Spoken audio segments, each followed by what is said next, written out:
Bonjour tout le monde, aujourd'hui je vais vous faire la revue de livre de Des fleurs pour Algernon, donc de Daniel Keyes. Keyes, je sais pas exactement comment le prononcer, si quelqu'un peut m'éclairer là-dessus, ce serait bien. Donc je vous l'ai déjà dit, je l'avais pas payé grand chose, je l'avais payé 1,99€ chez Cash Converters.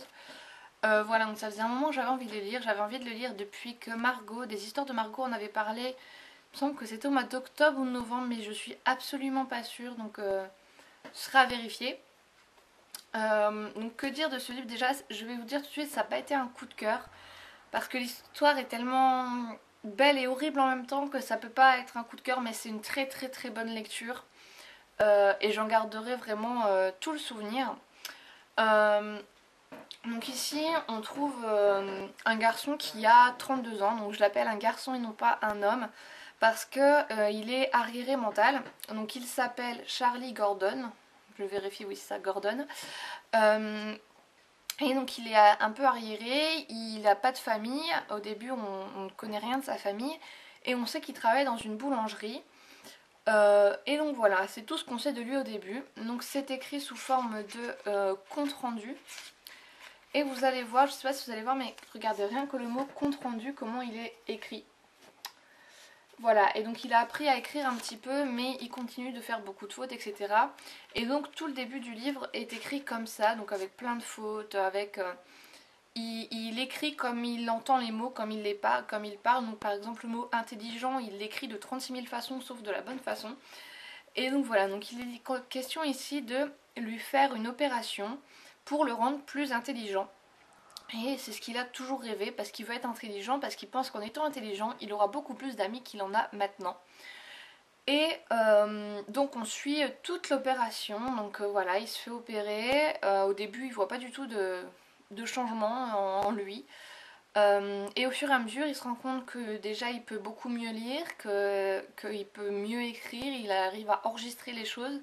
Parce qu'avant cette opération, on pouvait lui dire un truc, 5 minutes après, il l'avait oublié. Là au contraire il garde tout en mémoire, ça devient vraiment un génie. Sauf que la souris sur laquelle on avait au départ testé cette opération et qui s'appelait donc Algernon, donc c'est pour ça le titre Des fleurs pour Algernon, et cette souris régresse énormément. Et voilà, et on se dit que bah, peut-être c'est ce qui va arriver à Charlie. Et donc tant qu'il a encore cet esprit de génie, il essaye de deviner pourquoi, quelles ont été les failles de l'opération, etc. Donc cette histoire est vraiment horrible parce qu'on suit le début de quelqu'un qui était un peu arriéré, qui savait pas grand chose de la vie, qui apprend à se connaître lui par rapport à sa famille, par rapport à ses souvenirs, qui apprend à connaître la vie tout simplement, et qui devient vraiment un génie, qui devient un esprit super développé, etc. Et on se rend compte que bah, tout ça, ça va partir, qu'il va régresser et qu'il va retourner dans l'état dans lequel il était avant. Et c'est assez horrible en fait. Donc tout ça, je vous spoile pas parce que de toute façon, c'est tout ce qui est écrit derrière. Voilà. La 4e de couverture. Voilà, donc l'histoire est vraiment... tout le début est assez bien parce qu'on suit son ascension, mais dès qu'on comprend que tout ça va repartir et qu'il va retourner à la case départ, c'est assez horrible.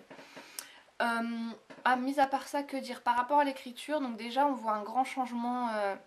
L'auteur, je trouve qu'il a très bien fait ça parce qu'on voit un grand changement entre ce qui est écrit là et ce qui est écrit aussi en plein milieu au moment où Charlie est devenu un vrai génie. Parce que voilà, donc il écrit des petits comptes rendus, il n'y a pas de ponctuation, c'est rempli de fautes. Et au fur et à mesure, on se rend compte qu'il a plus de réflexion. Voilà, là il écrit simplement les choses. Les seuls amis qu'il a, c'est des gens qui se moquent de lui mais il ne s'en rend pas compte. Et nous on s'en rend compte et c'est ça qui est aussi assez horrible. Et voilà, et donc tous ces comptes rendus en fait c'est ce qui va permettre aux futurs scientifiques de comprendre l'avancée par rapport à cette opération, etc. Et c'est vraiment bien fait parce que du coup c'est raconté à la première personne et on a tous les sentiments du personnage. On ressent tout ce qu'il ressent et je trouve vraiment ça génial. Et mis à part ça, c'est juste un livre à avoir lu au moins une fois. J'avais énormément de mal à lire les 30 dernières pages parce que j'avais énormément peur de pleurer à la fin.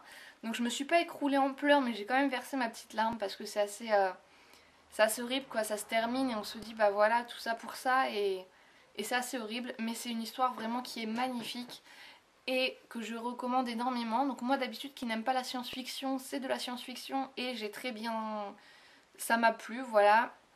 Donc il n'y a pas d'extraterrestre hein, ni rien, mais voilà, c'est c'est vraiment une histoire magnifique, c'est tout ce que je pourrais vous dire. Donc je crois qu'il y a une genre de suite ou quelque chose qui est dans la même lignée, mais j'en suis pas sûre du tout, ce sera vérifié. Il me semble que j'avais vu ça quelque part, mais bon. Bon, à part ça, cette couverture, je vous l'ai déjà dit, mais je la trouve horrible parce qu'il y a une souris là en plein milieu, donc c'est censé représenter Algernon, sauf que Algernon c'est une souris blanche, voilà. Mais j'ai une peur bleue de rongeurs et les souris c'est vraiment horrible. Donc je déteste la couverture, mais l'histoire qui est à l'intérieur est tellement magnifique que voilà, on peut pas en vouloir à cette petite souris. Voilà, donc c'est tout pour cette revue, j'espère qu'elle vous aura plu. Et puis je vous fais plein de bisous et je vous dis à très bientôt.